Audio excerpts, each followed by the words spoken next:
You are listening to a TechSide Network podcast, TechSide.net, casual conversation from technically passionate people. This podcast contains harsh language and covers adult topics. You will be challenged by views with which you do not agree. We may not be politically correct, but we are correct about politics. Have you ever felt like you were attempting an impossible task? Not difficult, impossible. Not like transferring a mound of sand using a thimble, but like felling a redwood armed with only a well-loved loofah. That is how I feel every single time I find it necessary to talk about the government's role in healthcare. When I tell people that the government has no role in healthcare, I may as well be howling into the void. The notion that some governing body, be it the federal or state authorities, must be involved in the medical field is so deeply implanted in today's political landscape it is nearly impossible to escape. If it's never felt right to you, here is your respite. Hopefully, this will reach some ears that are outside the aforementioned void. Normally, I would start with definitions, but I will assume you know what healthcare is and who practices medicine. I'll also assume you know what a government is, but we should define what a government ought to be. The proper role of a government in a free society is to protect the lives and individual rights of its citizens from forces within and without. The police, military, courts, etc. A watchman state, it is sometimes called. The government is a gun. That gun is supposed to be pointed only at the people who violate someone's rights. This definition will suffice for our purposes. Now, what is a right? A right is a moral principle, defining and sanctioning a man's freedom of action in a social context. The social context delimits your freedom. You have the right to act as you please, so long as you do not infringe upon my rights. Note also that your rights are freedoms of action, not rights to a thing. You have the right to speak, but I don't have to give you a megaphone. You have the right to self-defense, but I don't have to give you a firearm. You have the right to pursue your happiness, but no right to demand that I make you happy. You have the right to life, but I do not have to spend my life supporting you.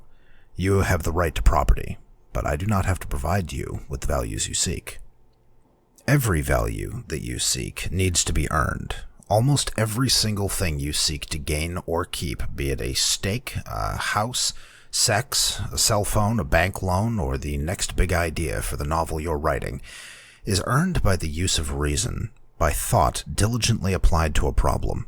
Every beam in your house, every drop of gasoline in your car, every thread in your shirt, every crumb of bread that you eat started in someone's mind. They spent mental effort, then directed physical effort, whether their own or those they traded with, to create something that did not before exist. They imagined the world around them as different and better, and then they made it come to pass. How astounding this is! How great is man! How unlimited his feats! How small and petty and cruel that many seek to take unearned from these proud producers the fruits of their labor, to take it from you. You do not have a right to a product or service that someone else must provide. You don't have the right to cross-country flights, medical care, internet access, oil changes, or a glass of water. You do have the right to trade with willing partners for those things, or make them for yourself. To claim that you have a right to a product or service which someone is unwilling to provide is to say that you have the right to use force on someone, to violate their rights, to make them comply. But there is no right to violate the rights of others.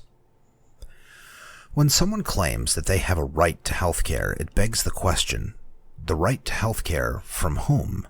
Who will be sacrificed so that your wishes may be granted?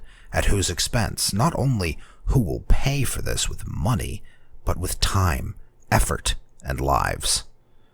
And who will benefit from this, and who will it leave behind? This is an interesting question, for the kind of person that desires a guaranteed job and an easy paycheck is not the kind of doctor that anyone wants filling the ranks of our hospitals. The heroic person who works double or triple shifts, comes up with radical treatments, responds to emergencies in the middle of the night, operates for 36 straight hours in experimental surgeries, works himself to the bone to perfect his craft and provide the best care possible. This kind of man cannot operate under the threat of force. He cannot be told what to do and how. He must be left free to pursue his passion as he sees fit. You cannot point a gun to the back of a man's head, tell him that 2 + 2 = 5, and then demand that he build you a bridge. Nor will he be able to perform a triple bypass. As a side note, you'll often hear, well, country X can give everyone health care. Why can't we? We're the most powerful country in the world, so what gives? Why can other countries supposedly do this and we can't? It's because the world is enjoying an unprecedented period of peace due to the American military hegemony. We spend so much on our military and NATO and act as the biggest bouncer the world has ever seen. So yes, Canada can have universal health care because they do not need to spend as much on their armed forces as they would if we weren't wearing them as a hat. They can get away with universal health care because they are enjoying our largesse. This is a minor point, but an interesting one. I could go into all the ways that government control and interference in the medical field has hurt doctors and patients alike. I could explain how medical technology is 50 to 100 years behind where it could be if it were left free. I could regale you with the personally witnessed tale of 150 people scurrying about an office, their goal to kiss as much bureaucratic FDA ass as possible so that 15 scientists could complete their cancer-slowing drug. I could note the indescribable injustice that is thousands of people dying while viable medical treatments are withheld.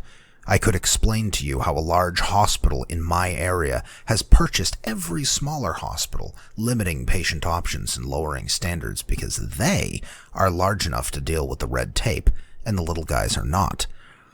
I could expound upon how government interference into the market in general and into the medical field specifically is always impractical.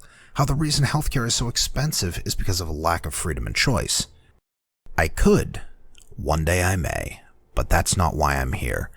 I'm here to show you that even if these things weren't true, even if the involvement of politicians in your doctor's office didn't do any immediate harm, to claim that you have a right to another man's effort is monstrously immoral. This is not an issue of practicality, but of morality. Not that there's a difference. The moral is the practical when morality is properly understood. When you claim that you have the right to the work of other men, you are claiming ownership of those men. When you say that you have the right to health care, you are saying that the doctors have no choice. They must serve you. You have removed voluntary trade and replaced it with forced labor. I thought this country weeded that kind of behavior out during the Civil War, but the roots remain, and here it rears its ugly head. Power over other men is alluring only to those who wish to be the master. But of all the professions that you do not want to be slaves, the one wielding a scalpel with you at their mercy should top the list. Hey, it's time for the tweet of the week. Tweet this week comes from Matt Walsh at Matt Walsh Blog.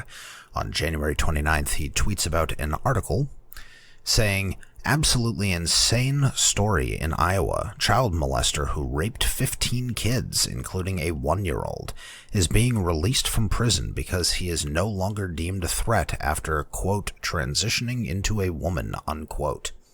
So, I'm going to go ahead and put the transgender prisoner issue aside for a moment. I know it's what you probably expected to hear me rant about, the taxpayers paying for the transition of a felon, but no. I actually read the linked article, and it contains the worst sentence I've read this week. Quote, an offender's hormone levels are an important part of substantiating an offender's likelihood of recidivism, unquote. This horrid notion reduces man to a collection of predetermined chemical reactions and removes free will and reason. This policy implicitly claims that no one is really responsible for their actions. It's just a thing that happens because of the squirting of your glands. You don't choose to commit violent acts, you just do them because of your imbalanced chemistry. Well, if nobody is responsible for their actions, then why have prisons? It's not their fault. They couldn't help it. They're just another statistics about hormones, apparently. We can't punish them for that. Everything is just predetermined, so why should they be unfairly treated? But of course, we all know that this is a fantasy. We can observe inside ourselves from a young age the process that we call free will. The ability to choose to focus or not, the ability to decide between an action or its opposite. In fact, all of morality is built around this reality. Without the recognition of free will, there is no good, there is no evil, there are just people doing things for no discernible reason. Without knowing what is the good and what is the evil, it is impossible to make informed choices about how to live your life.